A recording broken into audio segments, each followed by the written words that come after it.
Alors bonjour, ici Jean Sinotte du studio Photomode à Québec. Bien écoutez, si on se souvient, en juin 2021, on avait eu l'annonce de Nikon de deux nouveaux objectifs en monture Z et des objectifs macro. Donc on a eu le 50 mm 2.8 et en même temps le 105 mm 2.8 qui lui est VR ou avec un anti-vibration inclus dans l'objectif. Et c'est à ce moment-là, je vous avais présenté le 50 mm 2.8. Et parce que je reçois là, quand même beaucoup de demandes d'abonnés et aussi d'autres gens qui pratiquent la photo, à savoir, est-ce que par hasard le 105 mm pourrait être un objectif intéressant tout aussi pour la macro photo que pour le portrait. Donc, c'est un petit peu ça qui m'a amené à tester cet objectif-là. J'avais des besoins spécifiques aussi pour ce produit-là. Et en plus de ça, bien, chez Nikon, on a des ventes annuellement, donc on peut se retrouver avec pendant 2-3 périodes durant l'année où on va avoir des ventes. Et présentement, bien, chez L'Art Photo, jusqu'au 27 juin, bien, l'objectif est en vente avec les rabais de Nikon. Et pour le prix, bien, j'ai sauté sur l'occasion. Et encore une fois, merci à Julie chez L'Art Photo pour m'avoir envoyé ça là, quand même assez rapidement, comme d'habitude. À chaque fois, je les appelle. Donc, c'est un petit peu ça que je vais faire aujourd'hui, vous présenter en macro cet objectif-là, mais aussi en portrait. Donc, je vais avoir testé l'objectif, bon, avec des fleurs, puis quelques sujets à l'extérieur, en macro. Et par la suite, bien, j'ai fait des tests également de netteté avec mes têtes de mannequin, comme vous voyez d'habitude dans mes tests, parce que je voulais vraiment voir qu'est-ce qu'il en était exactement avec cet objectif-là, parce qu'il ne faut pas oublier qu'en portrait, souvent, maintenant, on aime bien travailler à la pleine ouverture, donc à 2.8 dans ce cas-ci. Et est-ce que cet objectif-là performe à pleine ouverture et quel genre de bokeh? Bien, on va découvrir ça ensemble. Et donc, je l'ai testé, oui, à l'extérieur en portrait, mais aussi en studio. Donc, c'est ça que je vous réserve aujourd'hui. Et également, une petite partie là, sur comment que moi je le programme, parce que j'ai découvert des trucs vraiment géniaux et différents comme programmation avec ce genre d'objectif-là, surtout lorsqu'on travaille en macro photo.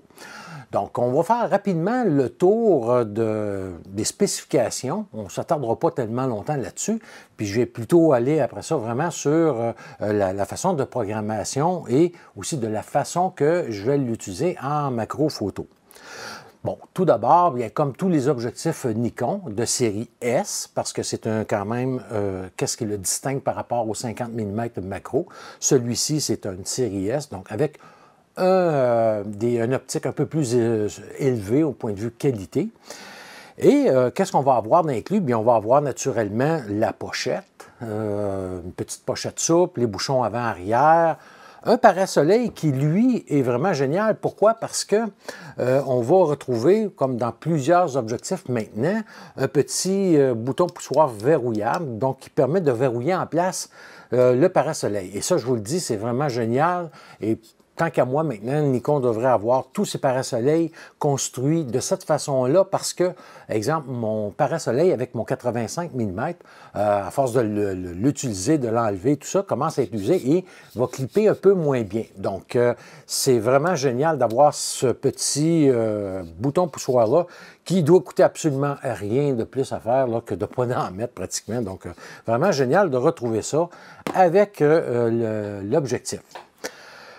La chose, avant d'aller plus loin dans les spécifications, qu'est-ce qui est surprenant, je vous le dis, moi, c'est son poids. Écoutez, moi, je ne l'avais pas vu jusqu'à la réception de cet objectif-là. Et bon, quand on le voit la première fois, on dit hey, c'est quand même assez massif, ça on pourrait dire, c'est gros.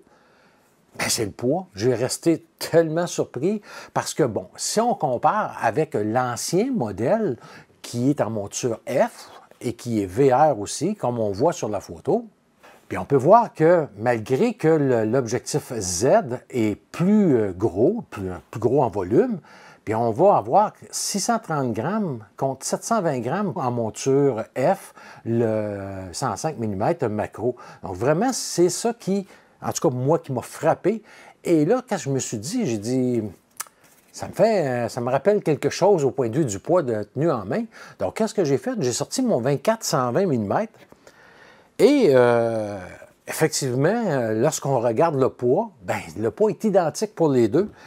Et au point de vue de la dimension, bien, vous allez voir que c'est quand même là, très, très proche là, au point de vue là, des grosseurs de l'objectif comme tel, mais le poids est identique. Donc vraiment, là, j'ai resté surpris de voir que malgré le volume de l'objectif, le poids là, est vraiment très raisonnable. Donc encore là, pour moi, là, vraiment un plus.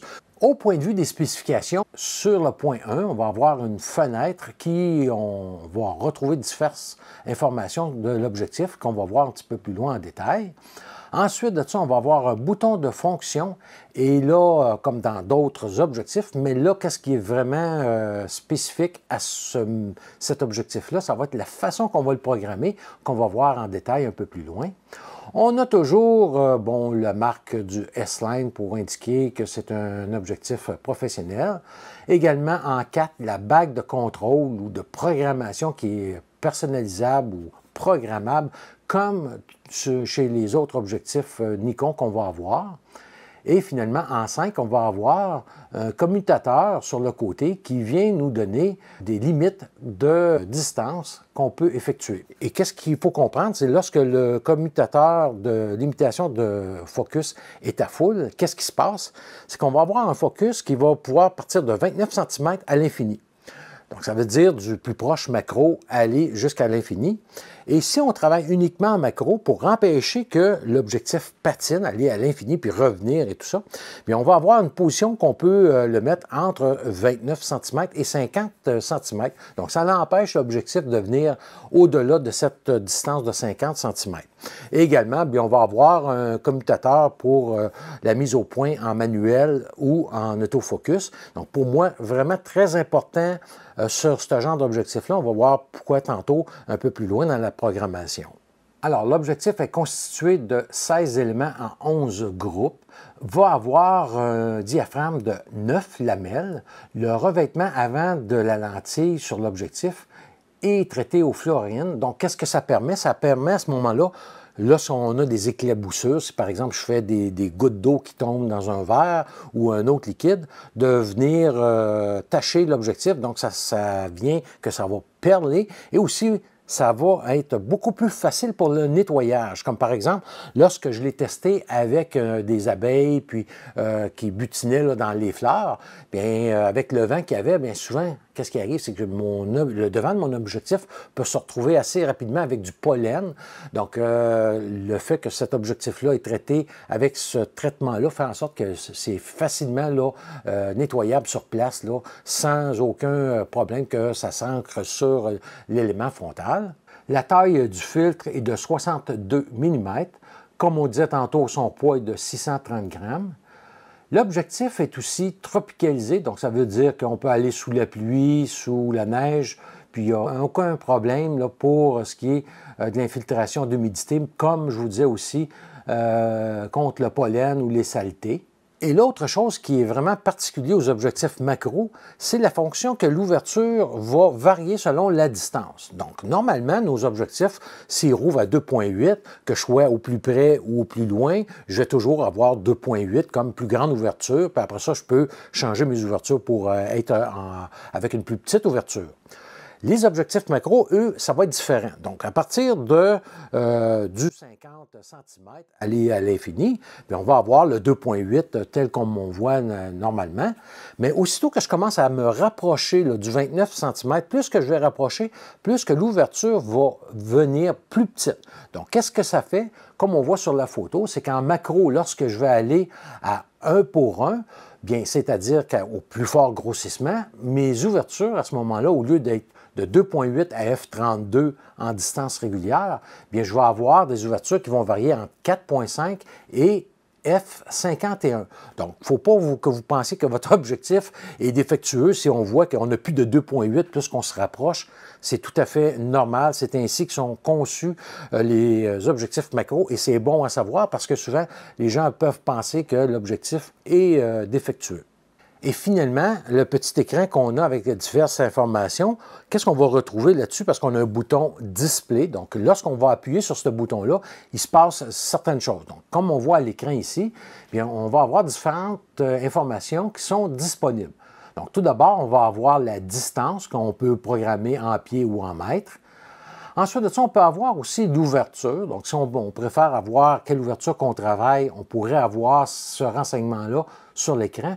Et l'affichage que je préfère, c'est vraiment le rapport de reproduction parce que là, on va vraiment avoir là, à quel niveau de reproduction qu'on est, si on est en 1:1 ou en grandeur nature. Bref, on va avoir ça sur cet écran-là qui est vraiment là, génial et effectivement, va nous indiquer aussi si on est en focus manuel ou en focus automatique. Maintenant, concernant la programmation des bagues, normalement, si on prend un 85 mm, lui va avoir seulement une bague. On va avoir la bague de mise au point qu'on peut la programmer de différentes façons. Lorsqu'on tombe avec des zooms ou des objectifs un peu plus de série professionnelle, on va avoir à ce moment-là une bague de programmation et une bague de mise au point. Bon, ceux qui me connaissent savent que normalement, moi, la bague de mise au point, j'enlève ça et je mets l'ISO ici pour vraiment ajouter mes ISO à la prise de vue directement, donc plus facile. Et ma bague de programmation qui est ici, bien, va devenir ma bague de mise au point manuelle. Par contre, avec mes tests que j'ai faits sur l'objectif macro, bien, je vais plutôt conserver la configuration originale. Et là, je vous le montre ici à l'écran. Donc, qu'est-ce que je fais en ce qui concerne le Z9?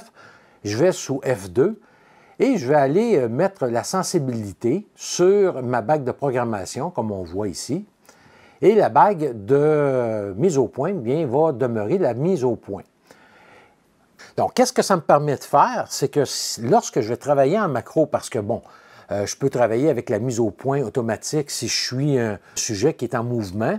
Par contre, lorsque je vais travailler vraiment en fort grossissement, on va voir tantôt, là, avec l'exemple que je vous ai préparé, c'est que la profondeur de champ est tellement mince qu'on doit vraiment être certain, là où on veut avoir le focus, d'être certain que ce soit à cet endroit-là. Donc, qu'est-ce que je fais, moi? Je travaille tout le temps en mode manuel. Donc, plutôt que d'aller sur mon appareil, je mets tout de suite avec le commutateur en mode manuel. Et là, bien, je suis en mesure de venir faire la mise au point avec la bague qui est ici. En parlant du jeu de la bague, j'ai vu certains photographes qui disaient que bon, le jeu de la bague était trop lent lorsqu'on fait de la mise au point manuelle en portrait.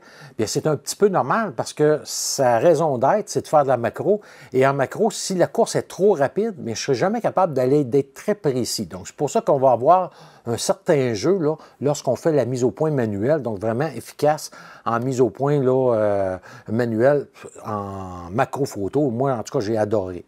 Mais là où ça change, vraiment, là, je vous le dis, contrairement aux autres objectifs, normalement, moi, le bouton de fonction qu'on a sur le côté ici, bien, je vais plutôt le garder programmé pour, exemple, soit un rappel de distance d'autofocus ou encore une autre zone d'autofocus.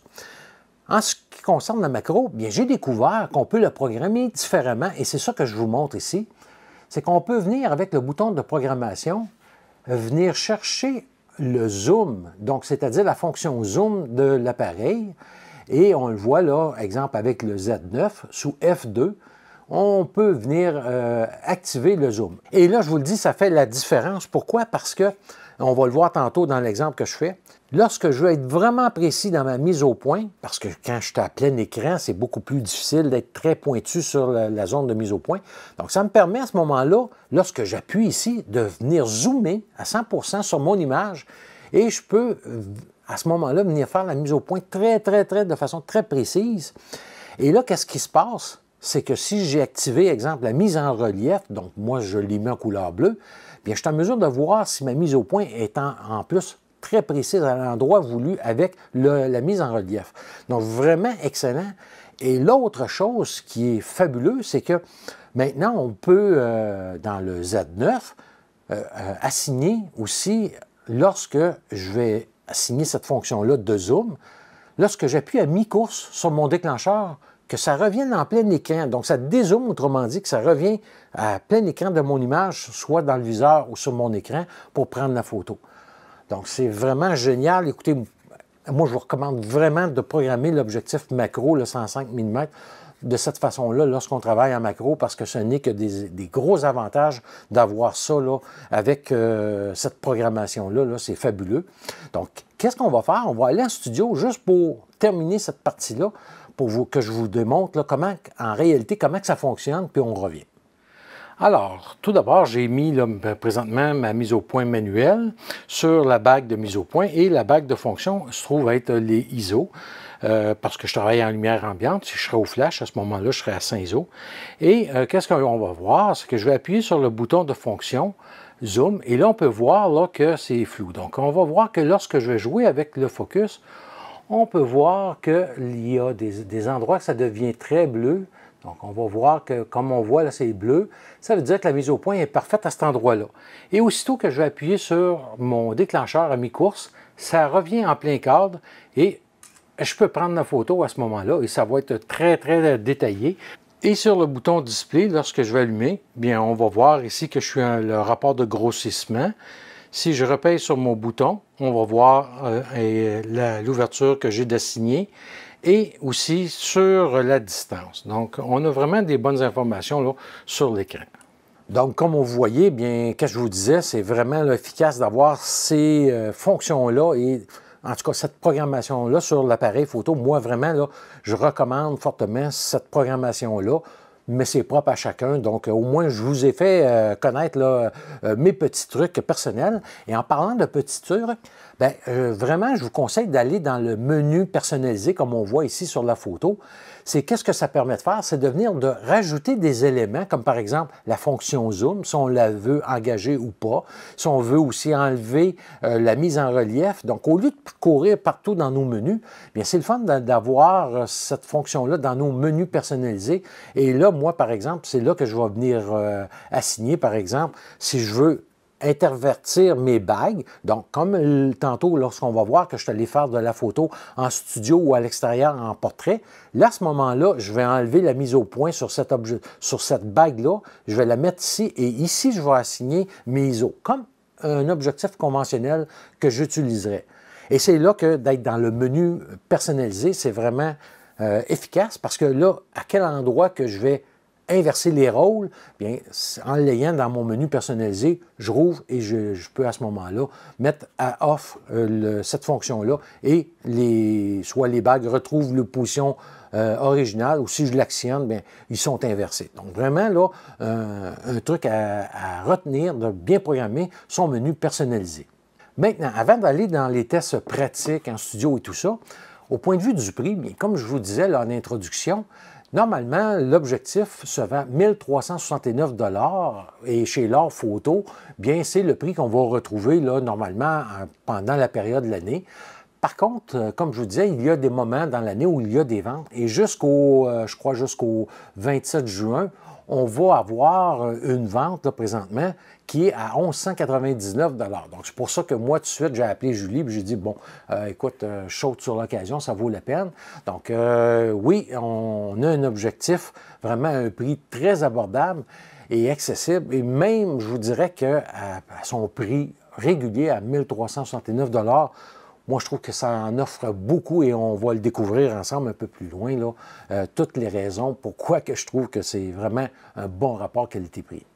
Et aussi, je voulais vous présenter 3 accessoires qui sont vraiment pratiques en macro photo. Donc, le premier accessoire, c'est un flash. Donc, on peut avoir des flashs spécifiques à la macro photo. Et d'ailleurs, Godox vont avoir 2 modèles de flash, comme je vous montre ici à l'écran.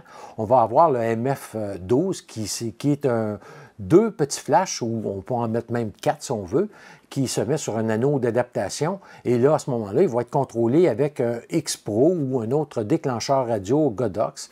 Et à ce moment-là, bien, on peut travailler autant en mode manuel qu'en TTL. On va avoir à droite le MFR 76 qui se fait en 2 versions, soit en mode manuel ou en TTL. Et je vous ai présenté dans une vidéo déjà le MFR 76 manuel, mais j'attends dans les jours qui suivent le Godox 76 TTL. Donc, la différence qu'il va y avoir entre les deux, c'est surtout lorsque je fais un sujet dont la distance varie avec l'objectif. À ce moment-là, je vais pouvoir travailler en TTL afin que le mode TTL puisse vraiment calculer la puissance du flash que j'ai de besoin selon la distance, alors qu'en mode manuel, bien, il faut changer à chaque fois, lorsque la distance change entre le sujet et la caméra, bien, il faudra que je change mon rapport de puissance à chaque fois. Donc, je vais vous le présenter de toute façon lorsque je l'aurai reçu avec le 105 mm. Et l'autre accessoire que j'adore, que je me sers déjà à profusion lorsque je fais mes vlogs, donc si j'ai besoin de me filmer quand que je marche ou des trucs comme ça, bien, c'est le petit trépied, le Small Rig BUT 2664, qui vient avec une tête rotule et un plateau de dégagement rapide Arca Suisse. Et comme vous voyez sur la photo, bien, même avec le Z9 et l'objectif, ça supporte le poids. Et là, je l'ai utilisé à profusion là, pour faire justement les tests que j'ai faits. À un moment donné, j'ai ramassé une mouche qui était morte, puis bon, plutôt que de m'installer avec un gros trépied, ou même chose lorsque je suis allé dehors et je me suis accroupi dans l'herbe pour prendre des fleurs, au lieu d'avoir un gros trépied, tout déplier ça, enlever ou mettre la tête par en arrière, par en dessous, c'est-à-dire, bien ça ici, c'est vraiment génial parce que je peux vraiment venir l'ouvrir à plat, et il est tout en métal. Hein? C'est complètement métallique, même la rotule ball ici qui est en métal, et ça va soutenir là, sans aucun problème le poids du Z9 avec le 105 mm. Donc vraiment, si vous avez un appareil encore plus léger, c'est sûr qu'il n'y aura pas de trouble. Et vous pouvez l'avoir chez L'Or Photo également. Donc, vraiment, là, un petit trépied de table là, à avoir avec soi là, en tout temps. Moi, en tout cas, j'adore. Et si vous avez jamais un appareil avec soit une plaque ou une cage Arca Suisse, bien, ça va être compatible avec. Donc, c'est vraiment là, un gros plus d'avoir ça. Et je vous le dis, moi, c'est très pratique d'avoir ça dans notre fond de sac. Et moi, je vous le dis, j'emmène même plus de trépied maintenant. Lorsque je m'en vais pour faire de la macro à l'extérieur, j'emmène ça ici à la place et ça va faire le travail. Là. Et l'autre chose aussi que je vais aimer là, utiliser avec ça, plutôt qu'un gros trépied, ça va être un monopode. Donc, je peux vraiment, bon, si j'ai une fleur qui est beaucoup plus haute, et à ce moment-là, je vais m'appuyer sur mon monopode et je vais avoir un bon appui plutôt que d'avoir un trépied et emmener tout ça. Donc, c'est mes deux trucs au niveau des pieds avec le 105 mm. Et le dernier accessoire que je n'ai pas testé, mais qui s'en vient, ce sont des bagues rallonges de Viltrox. Donc, Viltrox font des bagues pour pouvoir, exemple, lorsqu'on utilise un 50 mm standard, donc, exemple, si j'avais le 50 mm 1.8, je peux mettre des bagues rallonges entre l'objectif et l'appareil. Et à ce moment-là, on peut avoir des rapports de grossissement qui peuvent être intéressants. Et les bagues de Viltrox conservent les modes de transmission entre l'appareil et l'objectif. Donc, ça veut dire qu'il y a des contacts à l'intérieur. Et je suis curieux de voir comment ça va s'appliquer avec cet objectif-là. Parce que lui, la façon qu'il est construit à l'intérieur ici, on ne peut pas mettre un doubleur de focale ou un multiplicateur de focale comme le 1.4 parce qu'on a tout de suite ici proche les éléments, les lentilles internes, et là, bon, l'autre ne rentrera pas dedans, va venir s'appuyer dessus, donc c'est impossible de l'utiliser. Par contre, avec des bagues rallonges, ça pourrait être intéressant. Donc, encore là, qu'est-ce que je vais faire? C'est lorsque je vais l'avoir reçu, je vais faire des tests absolument là-dessus, puis je viendrai vous le présenter, là, assurément, le rendement avec le 105 mm. Donc, maintenant, on va passer au test que j'ai fait avec l'objectif. Donc, je vous montre ça à l'instant. Donc, tout d'abord, comme d'habitude, j'ai pris mes 3 têtes de mannequin. Pourquoi? Parce que j'aime bien le portrait et pour moi, ça représente plus là, vraiment que si j'avais un groupe de personnes, par exemple, comment que les personnes pourraient sortir aux extrémités. Donc, c'est mes 3 têtes de mannequin et chaque photo va être agrandie à 200 %. Et j'ai pris naturellement l'appareil photo avec un flash de studio, le tout sur trépied comme on voit là, sur la photo de droite.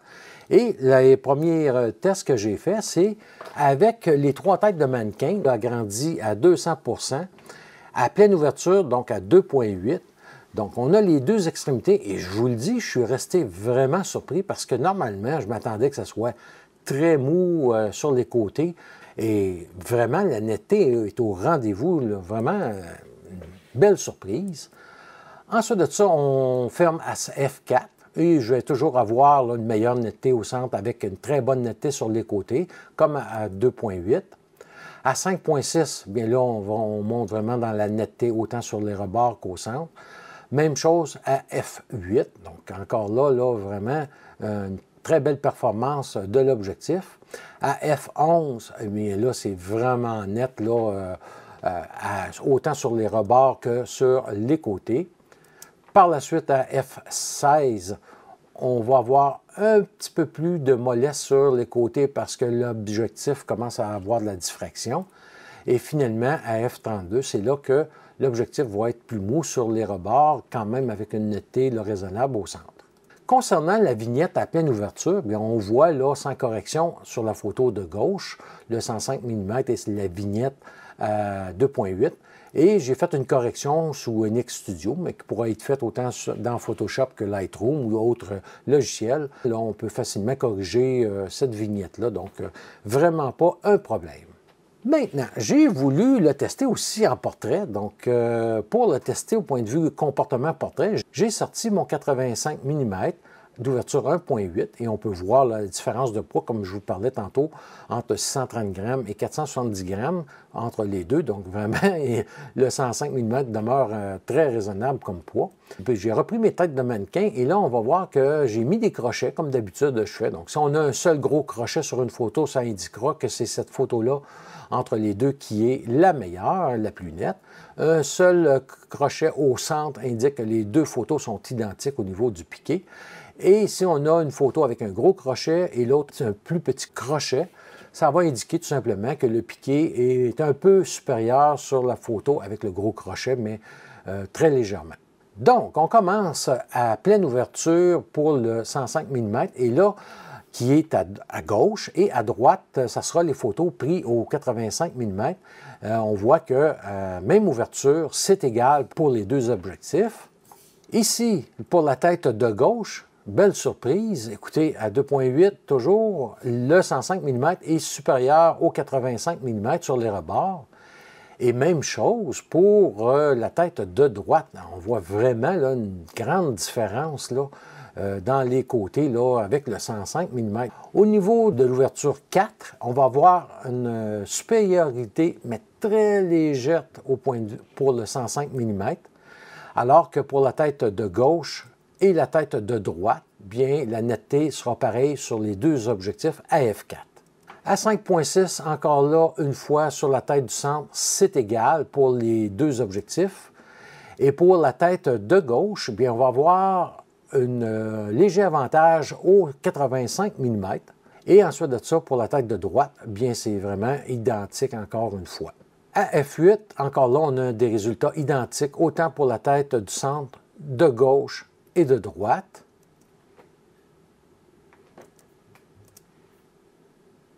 Même chose à F11, on va retrouver les têtes autant au centre qu'à droite qu'à gauche avec la même netteté. Donc encore là, c'est égal pour les résultats des deux objectifs. Et finalement, à F16, bien, on va encore une fois retrouver des résultats égaux à F16 pour les trois têtes. Donc vraiment, là, une belle surprise. Et dans la dernière photo, bien, qu'est-ce que j'ai fait? Comme je vous disais tantôt, j'ai voulu tester les deux objectifs à leur pleine ouverture, donc toujours à gauche le 105 mm à 2.8 et à droite le 85 mm à pleine ouverture à 1.8. Et on peut voir que le 105 mm a un très léger avantage au 85 mm 1.8. Alors, concernant les résultats maintenant des objectifs, bien, si on prend le 105 mm, j'ai eu 3 photos où celui-ci était plus net que le 85 mm. J'ai eu 14 photos où les résultats étaient égaux entre le 105 et le 85 mm. Et finalement, le 85 mm, j'ai eu seulement une photo la photo était légèrement supérieure au 105 mm. Et je vous montre ici une dernière photo au point de vue du bokeh entre les deux objectifs. Donc, vous avez le 105 mm là, qui est à gauche. toujours, et je l'ai mis à 2,8 et le 85 mm à 1,8. La seule chose que j'ai changé, c'est la distance avec la petite statuette pour le 85 mm afin d'avoir le même rapport de grossissement, là, pour qu'on puisse voir qu'est-ce qu'il y en est pour le bokeh des lumières en arrière. Et on voit que le bokeh va être un peu plus gros sur les sources de lumière arrière et moins en épure d'oignon ou en yeux de chat avec le 85 mm que le 105 mm. Mais vraiment, là, écoutez, le 105 mm a quand même, pour moi, tant qu'à moi, un bokeh qui est quand même très raisonnable et quand même très beau. Et finalement, bien sûr, on compare le prix entre le 85 mm et le 105 mm à leur prix régulier. Puis on peut voir qu'on a environ 320 $ de différence entre les deux. Et donc, vraiment, là, si vous cherchez un objectif, autant pour le portrait que le macro, bien le 105 mm, vraiment, vous ne trompez pas. Et si vous regardez pour un objectif seulement à portrait, mais avec une plus grande ouverture, encore là, le 85 mm est un objectif qui performe encore extrêmement bien. Donc, pour la suite de la vidéo, on va aller en studio. Donc, Catherine est venue me rejoindre pour qu'on puisse essayer là, le 105 mm. Par la suite, je suis allé faire des photos de portrait avec Tristan à l'extérieur. Puis, finalement, j'ai fait aussi de la photo macro. Donc, on va pouvoir regarder les résultats de tous ces photos-là et je vous reviens pour la conclusion. Bon, maintenant, on va tester le 105 mm en portrait en studio. Donc, aujourd'hui, je fais un court test en studio avec Catherine qui vient me servir de modèle. Puis, ensuite de ça, demain, je vais aller à l'extérieur avec Tristan. Donc, on va vraiment voir le comportement de l'objectif, autant en studio qu'à l'extérieur. Et demain, je compte l'utiliser beaucoup à pleine ouverture également.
Alors, on se retrouve au parc des Moulins, derrière l'ancien zoo, ici à Québec. Je suis avec Tristan. On va tester le 105 mm macro 2.8, vraiment à l'extérieur, sans flash. Donc, on va pouvoir voir la qualité de l'objectif. Donc, on regarde ça ensemble.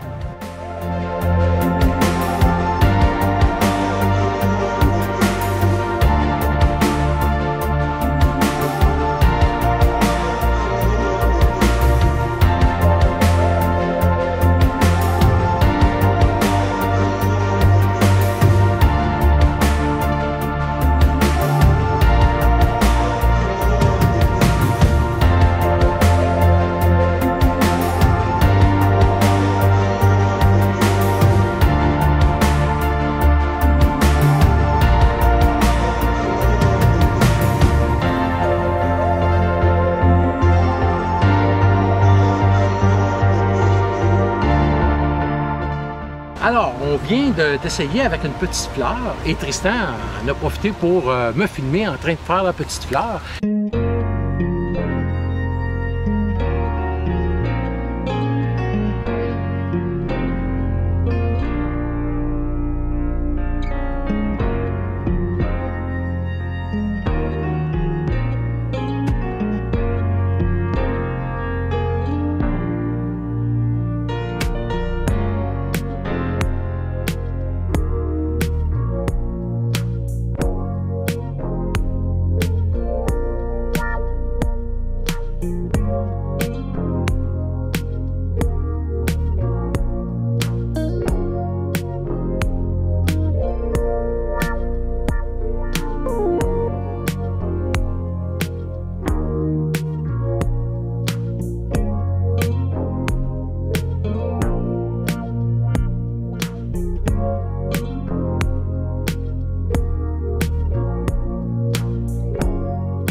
Et un petit truc pour ceux qui ne connaissent pas ça, bien écoutez, ça fonctionne avec les RAW tant et aussi longtemps qu'on va ouvrir les RAW avec le logiciel de Nikon, soit NX Studio. Si on ouvre avec d'autres logiciels, ça ne sera pas reconnu, ces fonctions-là. Par contre, sur les JPEG, ça s'applique automatique. Mais qu'est-ce qu'on fait? On va dans le menu prise de vue photo sous régler le Picture Control. Et une fois qu'on est rentré en 2, on peut choisir le type de Picture Control qu'on désire, comme ici c'est standard. Et là, je vais avoir un réglage sous clarté. Et clarté ne signifie pas une image plus claire, mais vraiment pour désigner les contrastes dynamiques. Ici, on le laisse à 0, comme l'image du haut, puis on voit que les contrastes là, sont beaucoup moins élevés que si je l'emmène à plus 4 ou même plus 5. Donc, ça va nous donner un effet de relief de 3 dimensions encore plus accentué. Et ça fonctionne tellement bien là, sur justement des trucs avec de l'eau, ça peut être des rivières aussi. Et ici, j'ai utilisé là, un petit spray d'eau pour les pétales pour vous démontrer là, les résultats. Donc, je viens de terminer les tests avec le 105 mm et vraiment, je vous le dis, pour ceux qui font du portrait à l'extérieur aussi, bien, on ne se trompe pas, comme vous avez vu sur les images, mais même à 2.8, là, c'est très, très net, là, autant que si je fais de la macro, comme Tristan me filmé tantôt, ou encore là, lorsque je l'ai pris en photo. Donc, vraiment, la netteté est au rendez-vous. La mise au point également, la rapidité, il n'y a aucun problème. Donc, vraiment, là, excellent de ce côté-là. On retourne en studio. Donc, comme vous voyez, bien, c'est un objectif très polyvalent. Au point de vue de la mise au point, j'ai testé avec Tristan qui courait vers moi. Donc, la mise au point est quand même capable de suivre. Donc, vraiment, une très belle performance de la mise au point comme telle. Ça ne sera pas la rapidité d'un objectif vraiment dédié au sport, par exemple. Mais par contre, ça va quand même, pour la majorité des cas, faire le travail si on a un sujet qui bouge quand même rapidement. C'est très net dès la pleine ouverture, donc vraiment là, un objectif là, qui performe là, extrêmement bien. En tout cas, une très, très, très belle découverte pour moi et des résultats que je ne m'attendais vraiment pas. Et je vous le dis, c'est un des objectifs les plus performants que j'ai testé jusqu'à présent au point de vue de sa netteté. Comme on a vu sur les tests, dès le départ, c'est net là, sur les côtés autant qu'au centre. Donc vraiment, une belle découverte, en tout cas pour moi. Le seul petit point négatif qu'on pourrait dire, même si ça ne m'est pas arrivé dans mes tests, c'est que sur la bague de limitation de distance, on a 2 positions, comme je vous ai indiqué. Donc, qu'est-ce qui se passe lorsqu'on est en full? C'est-à-dire que si je fais du portrait, par exemple, et que mon objectif pourrait patiner pour venir plus proche, parce que le sujet n'a pas été détecté, bien, au lieu de s'arrêter à 50 cm, bien, il va jusqu'à 29 cm et repart vers l'infini. Donc, sur certains modèles d'autres marques, on va avoir un limitateur qui est de 50 cm à l'infini. Donc, ça aurait été le fun de voir ce petit ajout-là de limitateur comme 3e position. Mais malgré que moi, comme je vous dis, ça ne m'est pas arrivé, là, jamais j'ai eu l'objectif qui patinait puis qu'il s'est emmené jusqu'à 29 cm. Mais ça aurait été bon d'avoir au moins cette petite position-là sur cette bague de distance-là. En conclusion, bien, comme vous avez vu, c'est vraiment un objectif là, excellent. Écoutez, moi, c'est une belle découverte. Oui, je le dis souvent que j'ai des belles découvertes, mais j'achète mes produits vraiment dans des trucs que vraiment, je crois qui se distinguent des autres. Et le 105 mm fait partie de cette catégorie-là. Donc, autant pour le portrait que pour la macro photo. Donc, c'est un objectif que vous pouvez acheter les yeux fermés. Et vraiment, moi, en tout cas, je le recommande fortement pour ceux qui recherchent ce genre d'objectif-là. Et si vous l'utilisez sur un appareil DX, comme un Z50, un Z30, ou un ZFC, qui sont des plus petits appareils, bien, à cause du poids, ça demeure quand même très bien balancé. Et en DX, on obtient une longueur de focale d'environ 157 mm. Donc, vraiment, là, un objectif qui se prête bien aussi aux appareils DX. Et en passant, si vous voulez des renseignements sur les caractéristiques de l'objectif, comme d'habitude, je vous mets dans le bas, dans la section commentaires de la vidéo, bien, le lien pour aller voir chez Nikon les caractéristiques de l'objectif. Vous allez retrouver cette fois-ci Nikon France parce que j'ai avisé Nikon Canada que le site en français est en espagnol. Donc, ça fait quand même déjà un certain temps. Ça n'a pas été corrigé. Donc, par le temps que ça soit corrigé, en attendant, je vais vous mettre le site de Nikon France, que vous puissiez avoir les renseignements en français.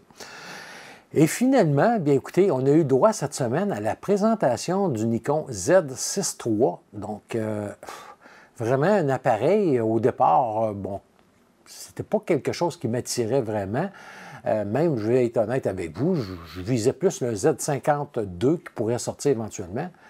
Mais là, avec les caractéristiques que j'ai vues sur les modèles de pré-production que certains photographes ont testés aux États-Unis, entre autres, j'ai décidé d'appeler Julie puis de le précommander.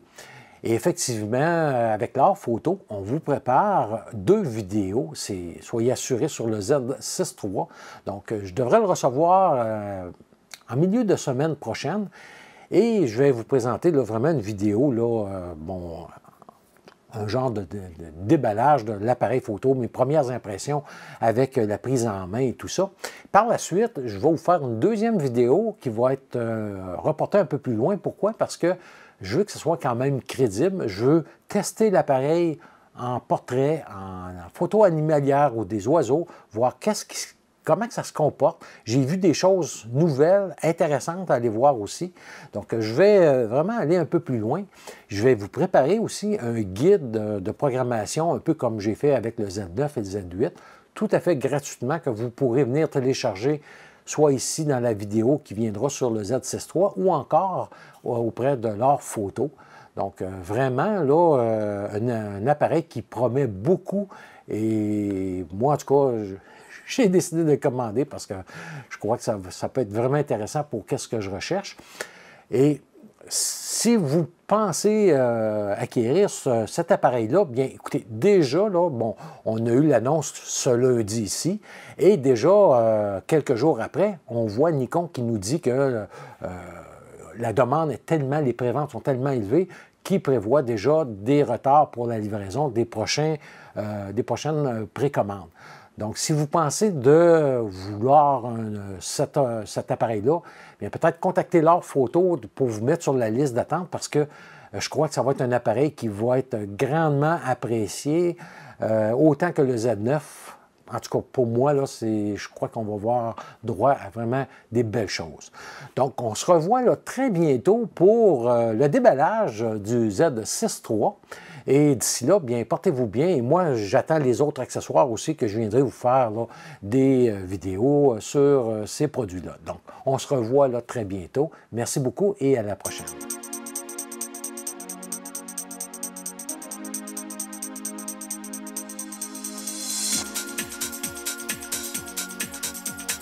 Ooh, ooh, ooh.